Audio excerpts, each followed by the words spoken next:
right, thanks very much. Welcome back in, everyone. And it's time to continue our conversation about Auburn and Baylor. Less than 24 hours from now, the Tigers will take the field in 2025. Joining us on the line now, Brian Brinsfield, former Auburn Tiger, national champion. Brian, great to have you with us tonight. Hey, thanks for having me, War Eagle. And we've got a special friend of yours who was unfortunate to play with you at Fairhope High School, right?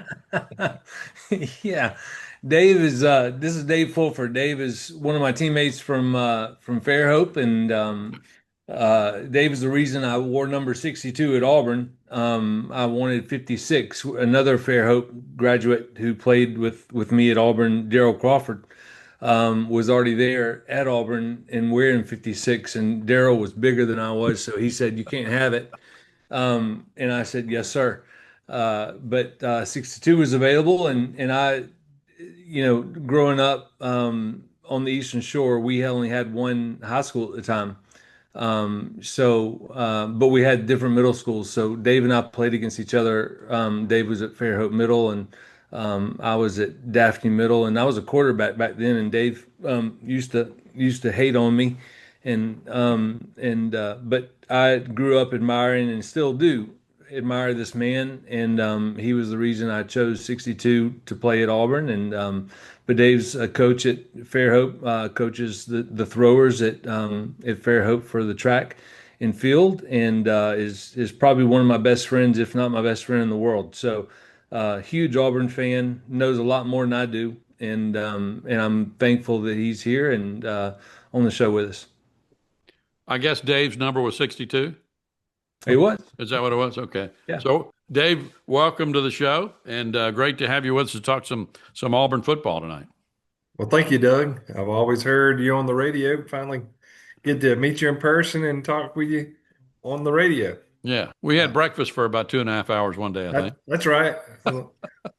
I tried to snake out of there about an hour in, but I was against the wall, so I had to sit the whole 2.5 hours. I lost the feeling in my legs. Yeah. And then I think I had to pay. Yes, you did. Yeah. And that's a good part. But well, let's talk about this ball game coming up tomorrow night a little bit. Of course, that's the main topic of conversation. And Brian, I know you have some thoughts on this one, and I don't know what to think about Auburn heading into this season. As I said before, I think it's a must win for them to beat Baylor. I think the Auburn fans have bought a lot of tickets to this ball game, and it's not a huge stadium. But I just can't figure out what Auburn is going to look like Friday night, a Friday night game, which is highly unusual as well. Yeah, these games are weird, especially on the road. I tried to think back and to remember if we played anybody on the road the first ball game of the season, and I can't think in my 4 years if we ever did, because usually they were smaller schools, and we played a smaller school at home. I think my very first game was Georgia Southern at home at Jordan here, but these games will sneak up on you. Baylor is not a bad team, and um, but on a Friday night, I think it's going to be just us and in Colorado are kind of the two main TV games at 7 o'clock that night. But offensively, you don't have any preseason games, so this is where if you're going to have them, you're going to have some offside penalties. You're going to have some motion penalties. You're going to line up offsides, and that's always as a coach too. That was always the frustrating part going into the early parts of the season. Just everything you've got to do, attention to detail on the offensive side of the ball. The defensive side of the ball is a little looser, but it's going to be either good or bad. I think it's going to be. People have asked me, for the last couple of weeks. I think it's going to be a close ball game. I think it's going to come down to the fourth quarter. I hope not, but that's just my feeling. I think it's going to come down to the fourth quarter and maybe come down to special teams. Last week we talked about Coach Riley said one of his guys he's going to be looking for is the place kicker. I said the punter because I don't want to get down in the 20, go three and out, have a shank, and they end up with a starting on the 40 going in. Right. Special teams could have a huge impact in this ball game. Dave, what do you think? I'm thinking the long snappers might have an effect too in this ball game. I don't know about the long snappers, but I think maybe the Baylor secondary might be um, pressed to the limit here because they were suspect last year and they didn't do anything in the transfer portal to really boost the secondary. So if we can't take advantage of that, there's really there's something going on there. I mean, all Jackson, we've never seen Jackson Arnold, but um, if he can just, you know, grade out a B minus, maybe a B, just do something, not have nine turnovers and nine fumbles or 13 interceptions, and we should be able to handle the Baylor um, defense. We should be Hmm. able to dominate, not dominate, but we should be able to get some success with. They can't cover Singleton Jr. and Cam Coleman at the same time. Yeah, and Horatio or whoever's out there. But Right. what do you see, Dave? Speaking of the offense, and Brian talked about how you got to get everything just right on the offense. You're trying to get it just right into that first game, probably more than the defense just running to the football. But if you could envision that first series for Auburn and script it out and say, I think this is what's going to happen. Do you see Auburn running the football? Do you see Hugh Freeze just throwing it to the receivers, or what do you see? I think you got to lay down the new offensive linemen, the new tackles, and put some pads on pads and let the two backs, Cobb and Austin, um, put s- put some yards on the ground, get that third and short going, and really push on that defensive line. I think that's probably a mismatch because their defensive line's a lot lighter than what SEC D lines are typically. So I think the offensive line give them their time and let them push some people around. Hmm. What do you think, Brian? Can Hugh Freeze can he accomplish that on offense, or does he just want to zing it around? And that's the thing. Can Hugh Freeze get out of the way, right? Can he get out of his own way and say, okay, I'm not going to be Hugh Freeze for a second, and and How do you do that? you know, I don't know. Yeah. It's really tough You when let Derek Nix call the plays, apparently. yeah, it's really tough as a play caller to set your ego aside and to say, okay, this is what I've got on my roster. And listen, he's got the guys to throw the ball all over the field. But I think Dave's right, and I said it last week too. We've got these two big tackles, Xavier Chapman and Mason Murphy, that have come in, and I've talked to a ton. Having the national championship kind of this week, I've been able to talk to a lot of guys, and one of the biggest things that they've said to a man is, can we run the ball? And I don't know that they're worried about our running backs, but we lost for all intents and purposes a 2,000-yard back. If Peyton doesn't pull the ball as much as he did last year and just gives the ball to Jarquez, we have a first team All-American and maybe knocking on the door of 2,000 yards. So we have a lot of unknown in the backfield. We've got a lot of unknown, like Dave said, up on the line of scrimmage. So get those guys going, but can Hugh Freeze get out of the way and let that just happen? And a lot. Listen, is it from a defensive perspective? A lot of things happen when that happens, and you see that. I hate to use the A word. I'm not going to use it, but you've seen that on the other side of the state. They get running downhill, and people try to stop it, and that's when they go over the top. And then, while David was talking, I was thinking, do we just need a guy that can manage a football game? When Dave said B or B minus, do we just need a guy that can not make mistakes like a McCarron, or up until Tua, that's what they had. Blake Sims, the guy from Florida State, whatever, and they won national championships with it. They just had guys that didn't turn the ball over and let their backs run, their wide receivers catch, and they had a heck of a defense. And we've got the Jimmy and Joes to do that. Can we get out of our way as a coaching staff and do it?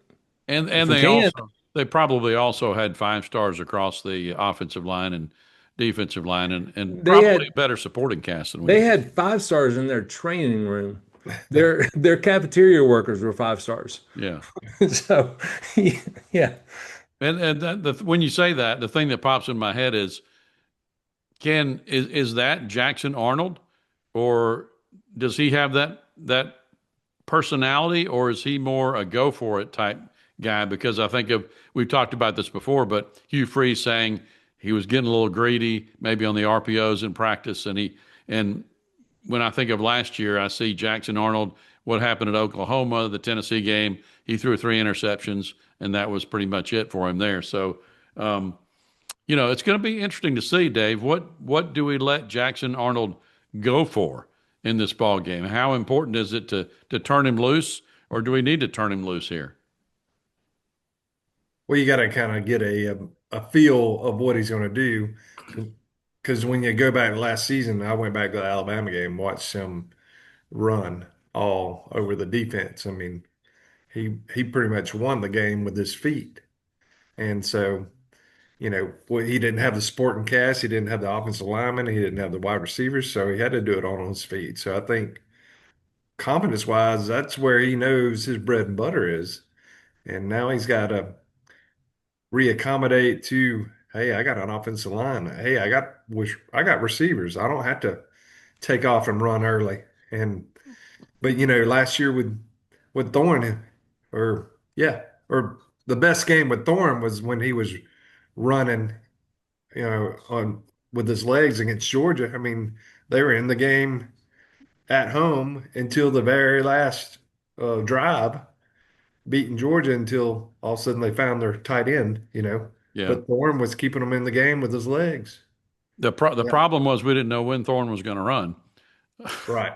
And that was I guess that was the surprise on all the defenses. Yeah. What do you think, Brian? The other thing I think about when Dave says that is, Jackson is, I think, clearly the number one.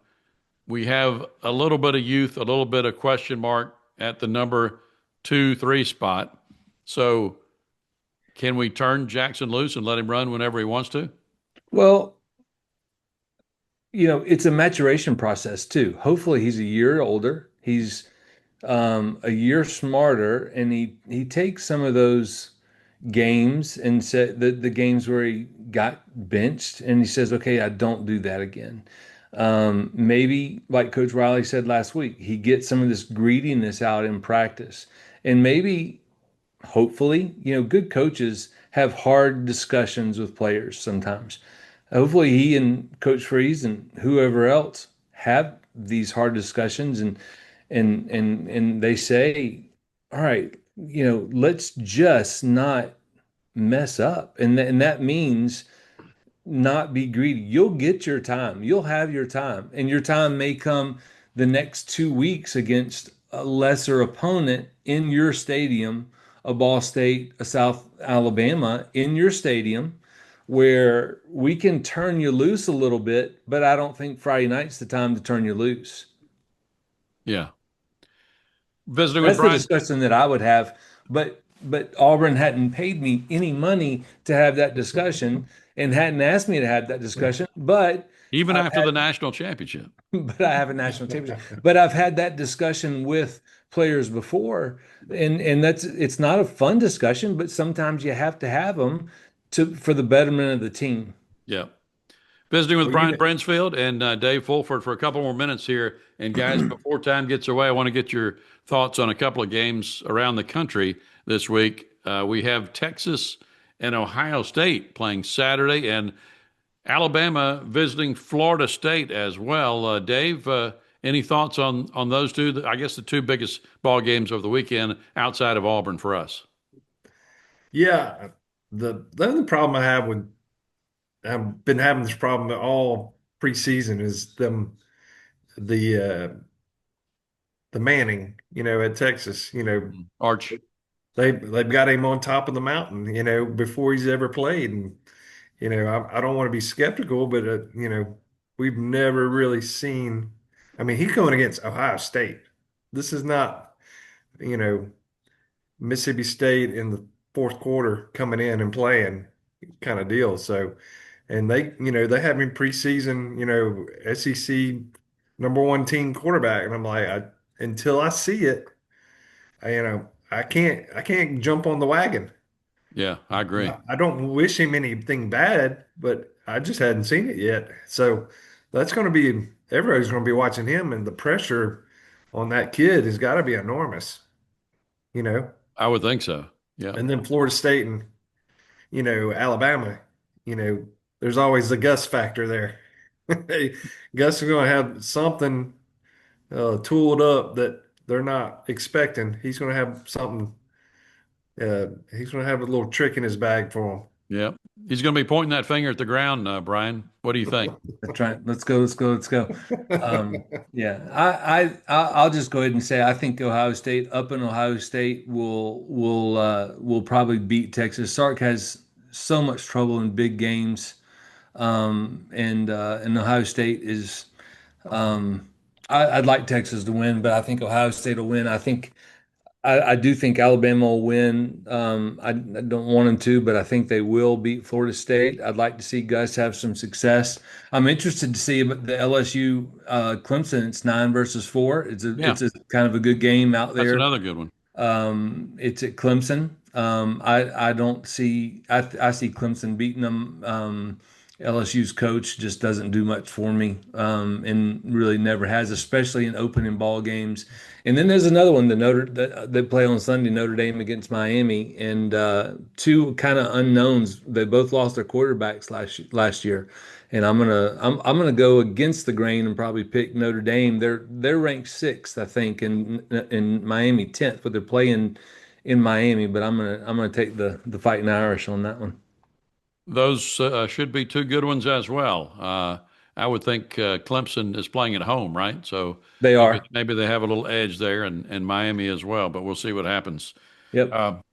Guys, we're about out of time, but out of time. But appreciate you both joining us on the show tonight, and enjoy the ball game tomorrow as Auburn ventures to Waco, Texas, to open the season at Baylor. War Eagle. All right. Where are you? Thank you, Doug. War Eagle.